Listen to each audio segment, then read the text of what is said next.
If you know why June Lockhart had the biggest car parking space in 1965 at Fox Studios, I challenge you to put it in the comments box before the end of this video.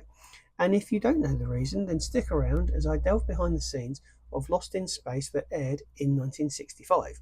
Hi, welcome to Sci-Fi Fans, the channel of pop culture trivia and chat. I'm your host Wayne. So today we're going to go behind the scenes of Lost in Space, which first aired on the 15th of September in 1965.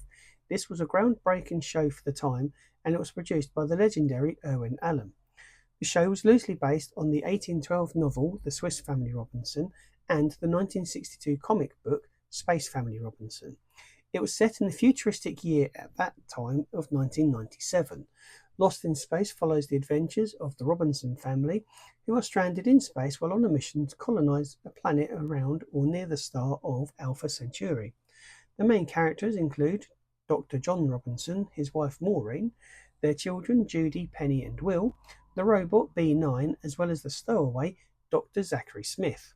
Now, Dr. Zachary Smith was played by Jonathan Harris and was originally going to be the villain of the series, but he kind of evolved to be the comedic anti-hero. Jonathan Harris improvised many of the sarcastic comments directed at the robot, and this brought a dynamic to their interactions.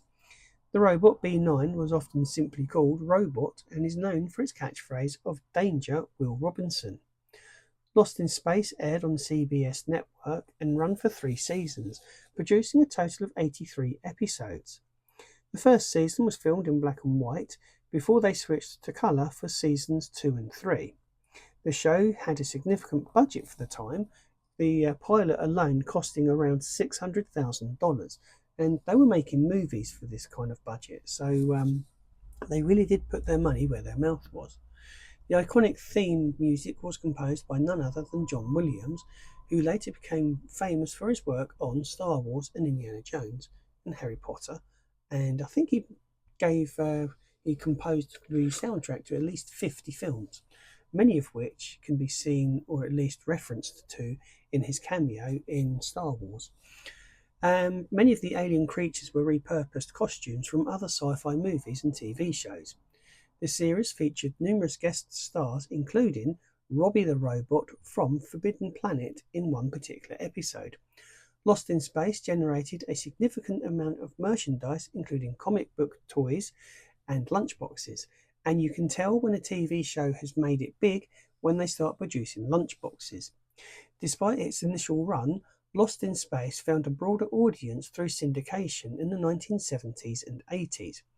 The show was rebooted as a film in 1998 and then again as a Netflix series in 2018, and I'll be covering both of those in a later episode, so do stay tuned if you're enjoying this one. Lost in Space helped pave the way for space-based TV shows and movies, contributing to the popularity of the sci-fi genre. Dick Turfield provided the voice of the robot as well as the opening narration, which began with "Last week, as you may recall." So, June Lockhart, who played Maureen Robinson, had the biggest parking space on the 20th Century Fox lot because nothing to do with her driving. Before any of you put down because she was a bad driver, nothing to do with that at all. It was because she drove her favourite vehicle to work. And what was it, you might ask, that required the largest parking space? It was a 1923 fire truck. So there you go. That's why she had that big space. Lost in Space continues to have a devoted cult following and remains a beloved part of the sci-fi television history and just sci-fi history in general. So there you go. That's my video. Hope you've enjoyed it. If you have enjoyed this video, then don't forget to like, subscribe and hit that bell for more fascinating sci-fi content. Thank you so much for watching. Check out the shorts and check out the other content on the channel. I'll be back very soon with some more movie trivia and chat. Thank you for watching.